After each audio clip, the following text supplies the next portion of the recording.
最少帶俾大家，如果有心機研究聖經嘅兩個好精彩嘅信息。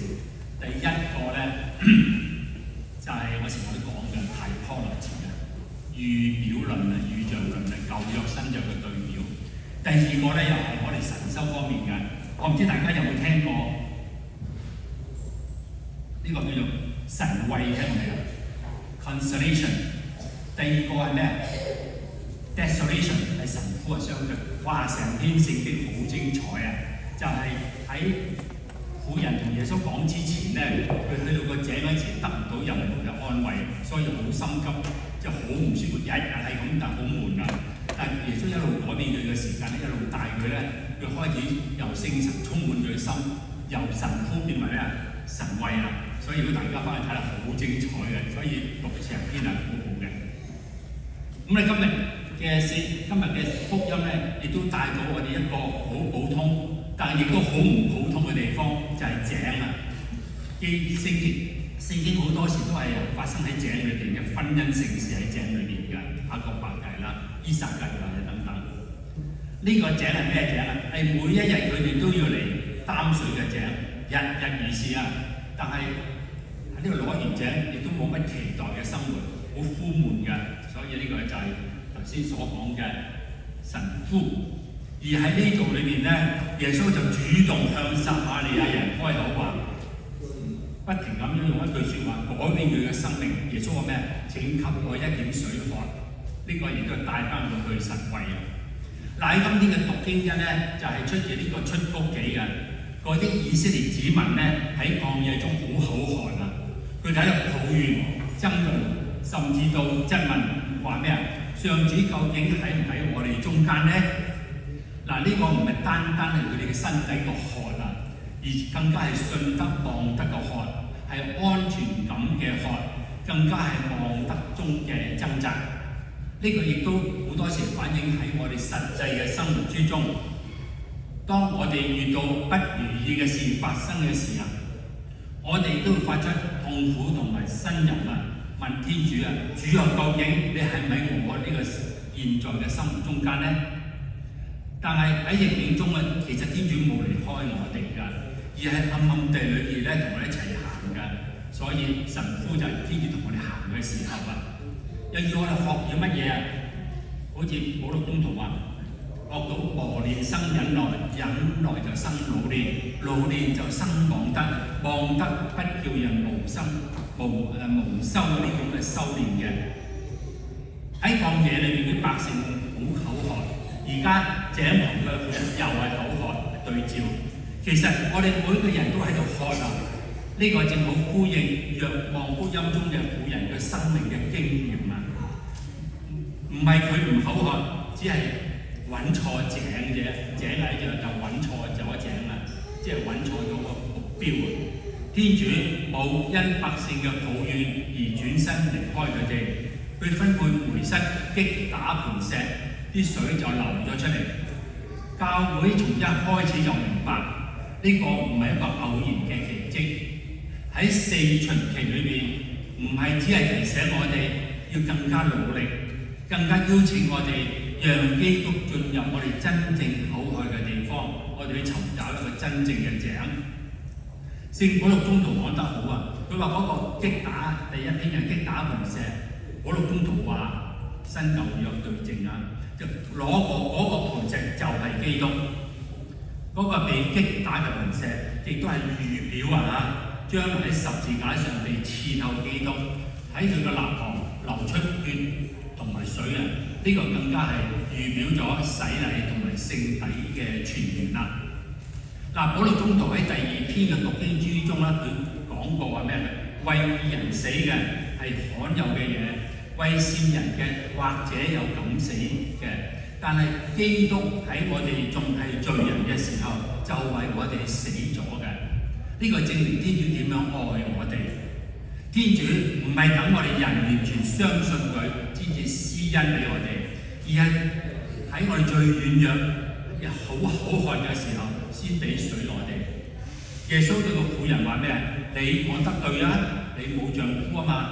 嗱，佢耶穌係冇責備佢呢個行為啊，亦都冇定佢個罪，但係佢冇耶穌係冇忽略一個真相啊，因為只有真實我哋夠唔夠膽去面對活水先至能夠湧出，只有我哋肯去辦告解，我哋開放我哋心，坦然對天主講出我哋嘅軟弱，我哋嘅罪得到赦免。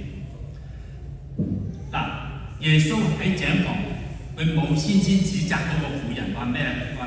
唉，我哋搞成咁啊，搞到咁渴嘅佢話啊，點解你一毫都揀錯嘢㗎啊？其實只係好溫柔咁樣將個事實講出嚟，好像同佢講啊，嗱，你一直都日日都嚟呢個井啊，你亦都真係一次一次將水打上嚟㗎，但係你嘅心裏面仲係嗰種咁渴啊！但係呢口井咧唔會俾你解決任何嘅嘢啊，所以希望你能夠，我哋話經一事就長一智，但係好多時我哋做教友咧，經一事咧再錯多次㗎嚇。然之後耶穌咧亦都冇叫佢你努力加油啊嚇，亦都冇話咁你自己諗下辦法點解決咁好。耶穌只係一句説話，若果你知道天主嘅恩賜咧，並且知道同你講説話。同你講俾水渴嗰人係邊個？你或者一早已經求佢，而佢亦都一早賜俾你活水啊！跟住咧，呢個福音嘅後半段咧講咩？呢個婦人咧最後，哇！開心得到神慰嘅時候點樣？做一件好靚嘅嘢，抌低個水罐，唔再抌，即係去撈呢個世俗嘅水啦。入到城裏邊對人話：你嚟睇睇啦！有一個人講出我所做嘅一切，唔通佢就係默西亞咩？佢原本嚟咧諗住攞世俗嘅井水啊，但係佢竟然咧可以見到活水嘅泉源啊！耶穌基督，佢唔單止只係取水嘅人啊，最後亦都做咗傳達生命之水嘅人。呢個正係我哋而家喺四旬期裏面嘅方向。我哋唔單止只係為我哋自己悔改啊，而係我哋要被更新，好讓人哋因我哋去認識基督啊。世俗其實教咗我哋好多止渴嘅方法，佢呢啲嘢啲方法咧唔一定睇嚟咧係唔好嘅，甚至到有時睇起上嚟咧好合情合理，好正常。有啲人咧點樣不斷用忙碌啊嚟到止渴，睇到自己冇時間安靜落嚟啊！因為一安靜咧，佢個心胸咧就浮咗上嚟好等於嗰個撒瑪利亞婦人日日去攞井，希望解決肉體上嘅渴。有啲人用人際關係嚟到止渴，渴望咩？渴望被需要、被肯定、被愛。但佢慢慢發現到咧，原來人與人之間再親密嘅人都好咧，亦都承擔唔起我哋整個生命嘅重量。有啲人用成就表現嚟到止渴，用咩㗎？我做得唔夠好嚟到證明我值唔值得被愛，所以一路要做得好啊！嗱，呢啲嘢咧喺一開始真係會讓人感覺到好一啲嘅，但係問題咧就係佢哋只能夠暫時盲目呢個渴，唔能夠真正去解渴。呢個正係我哋時所講嘅飲鴆止渴啊！唔係因為人愚蠢啊，而係因為人真係好渴啊！雖然我哋知道啊，以感官嘅刺激去止心靈嘅渴，看嚟咧好似好直接啊，其實係最短效嘅。過度嘅娛樂，無止境嘅玩手機啊！我哋追求感官嘅快感、刺激或者即時嘅滿足，或者喐親就開大個心機喇叭聽嘢，去到用啲噪音滿足我哋個空虛啊！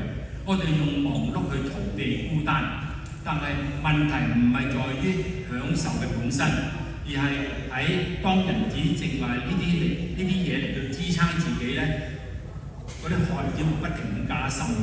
世俗嘅滿足就好似飲鹹水咁樣，試下飲鹹水，你越飲就越渴嘅，渴係冇被回答，只係被冚住嘅啫。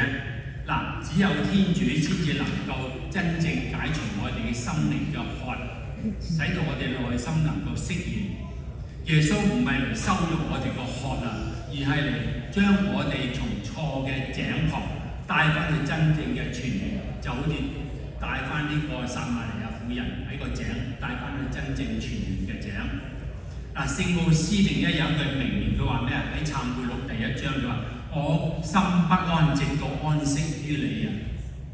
弟兄姊妹們啊，四旬期嘅懺悔、克己、抱贖，唔係為咗讓我哋去更加內疚、更加羞愧啊，而係為咗讓我哋更加誠實。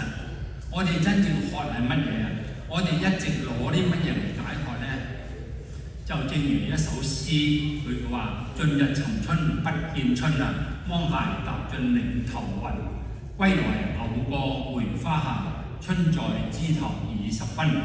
就講明乜嘢呢？唔係我哋搏命去揾就得㗎啦，而係當只我哋回歸嘅時候呢，靜落嚟嘅先至會見到春早已在啊！就係主耶穌就喺你嘅井旁跟你説話，解咗你嘅渴。願天主降福大家。